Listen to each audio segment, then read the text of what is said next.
Pertanyaan sekarang, saya yakin Tuhan saya Allah, tapi Allah nggak kelihatan. Ada alasan tak kenapa Allah nggak kelihatan? Ada alasannya. Anda tanamkan baik-baik, ini masalah akidah yang paling penting. Kata Nabi, itu disebutkan dalam banyak riwayat, bahwasanya nabi-nabi pun belum pernah ada nabi yang lihat Allah, termasuk Nabi Muhammad SAW. Kita ambil dalilnya dalam hadis Bukhari. Waktu Nabi SAW pulang dari Isra Mi'raj, jemaah sekalian, Aisyah bertanya radhiyallahu anha, berkata, istri beliau, ya Rasulullah, hal tara rabbak, apakah anda waktu Mi'raj ke langit, terima perintah salat, sempat lihat Tuhan anda enggak? Lihat enggak Allah itu bagaimana?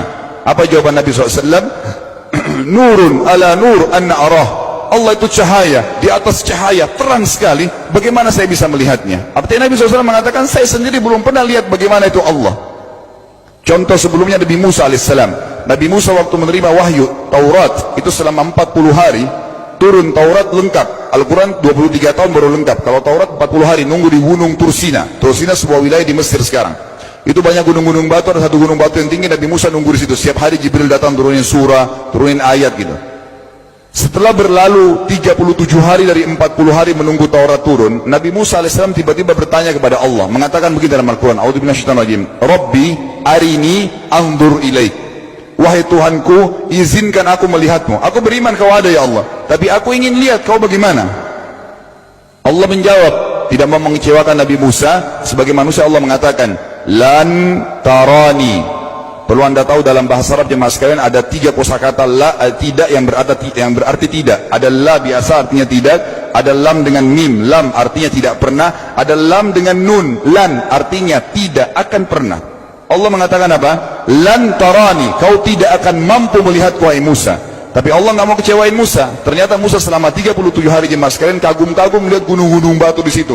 Pergantian siang malam, burung-burung yang terbang, air yang mengalir di lereng-lereng gunung. Lalu dia mengatakan, Allah mengatakan apa? Walakin unzur ilal jabal, fa in istaqarra makanahu fasawfa tarani. Coba kamu lihat gunung-gunung batu di sekitarmu hai Musa. Kalau mereka bisa menampung kedatanganku, kata Allah, kau akan bisa melihatku. Apa yang terjadi? Allah lanjutkan, falamma tajalla rabbuhu lil jabal, waktu Allah baru niat mau datang, belum datang, ja'alahu dakka, semua gunung batu itu hancur lebur, tidak mampu menampung kedatangan Allah. Wa kharra Musa sa'iqa, lalu Musa pingsan tiba-tiba. Waktu Nabi Musa bangun, langsung ucapkan kalimat, amantu billah, saya beriman pada Allah. Berarti fakta lapangan, nabi-nabi aja belum pernah lihat Allah. Masih pertanyaan lagi jemaah sekalian, kenapa Allah nggak bisa kelihatan? Saya akan jawab dan tolong ini jadikan sebagai pegangan hidup. Ini landasan akidah kita. Kata para ulama, karena anda kalau sholat, anda mengucapkan satu kalimat yang merupakan jawabannya. Allahu Akbar. Allah Maha Besar. Akbar adalah siga mubalaghah dalam Islam. Sesuatu yang melampaui batas, Maha Besar. Kita terangkan. Kata Nabi SAW, perumpamaan bumi yang kalian tinggali ini dibanding dengan langit pertama di atas kepala kalian, ada 7 lapis langit. Allah mengatakan, sab'an shidada, 7 lapis langit yang kokoh. Alladzi khalaqa sab'a samawatin tibaqa, yang menciptakan langit tibaqa bersusun, 1, 2, 3, 4, 5, 6, 7. Allah di atas langit ke-7. Kata Nabi SAW, perumpamaan bumi yang kalian tinggalin dibanding dengan langit pertama di atas kepala kalian, ibaratnya seperti cincin yang dibuang di padang pasir. Jadi kita tidak akan pernah bisa melihat ujungnya langit karena kita sangat kecil, dan ini terbukti secara fakta. Apakah anda sudah tahu bahwasanya miliaran bintang-bintang yang ada di atas kepala anda yang jaraknya sekian miliar tahun dari bumi, dan sekian miliar tahun lebih besar daripada bumi, sekian miliar kali lebih besar daripada bumi, itu semua berada di bawah langit pertama. Manusia tidak akan pernah bisa memegang langit ini dengan telapak tangannya, karena dari sini saja ke Pluto jaraknya 270 tahun. Nggak bakal bisa ada astronot dikirim kena mati di tengah jalan. Jaraknya jauh sekali bintang-bintang, dan semua berada di bawah langit pertama. Kata Nabi SAW, di atasnya ada langit kedua besarnya, digabung antara bumi sama langit pertama seperti cincin dibuang di padang pasir. Langit ketiga, 2, 1 dan bumi digabung tiga-tiganya, di langit ketiga seperti cincin dibuang di padang pasir, sampai langit ke-7, 5, 6, 4, 3, 2, 1 dan bumi 7 digabung, dibanding langit ke-7 seperti cincin dibuang di padang pasir.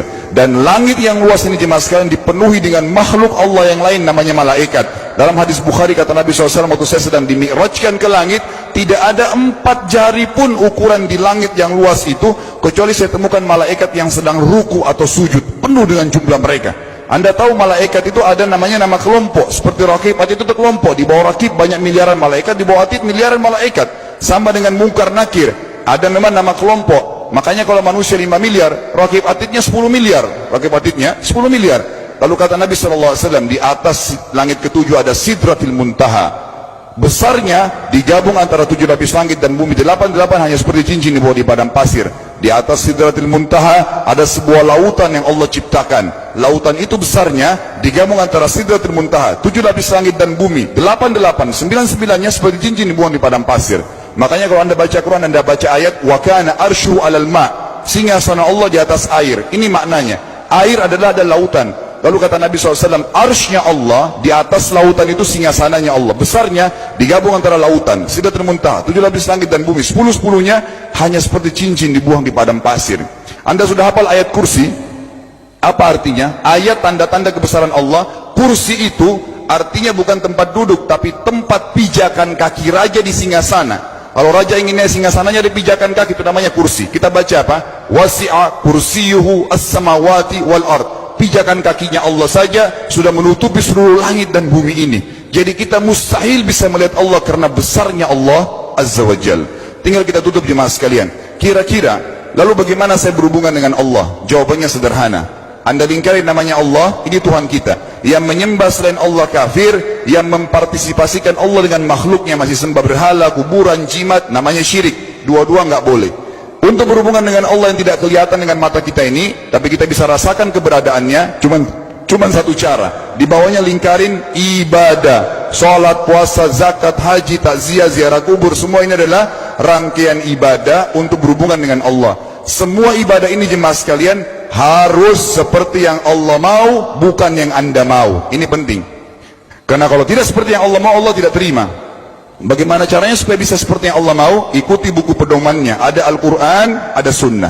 Yang beribadah keluar dari dua pedoman wahyu ini tidak akan diterima oleh Allah. Seperti anda kalau kerja di perusahaan, pimpinan perusahaan kasih peraturan, Senin pakai baju kuning, Selasa baju hijau, Rabu pakai baju hitam. Datang jam 7, keluar jam 5 sore. Ternyata anda tidak. Hari Senin anda pakai baju yang hari Rabu, datangnya jam 9, keluar jam 2 siang. Dikeluarkan oleh pimpinan atasannya. Itu baru peraturan manusia. Bagaimana dengan peraturan Allah Azza wa Jal? Maka kita simpulkan semua jemaah sekalian adalah, yakinlah Tuhan anda Allah ada, satu-satunya Tuhan. Kalau anda sedang sakit, yang ciptakan anda Allah, yang ciptakan penyakit Allah, yang menciptakan kesembuhannya Allah. Kalau kita sedang musibah sama, kalau kita sudah senang juga sama. Semoga Allah SWT menjadikan kita orang-orang yang senantiasa beriman padanya, dan juga selalu bertumbuh dalam keimanan tersebut serta mengikuti syariat.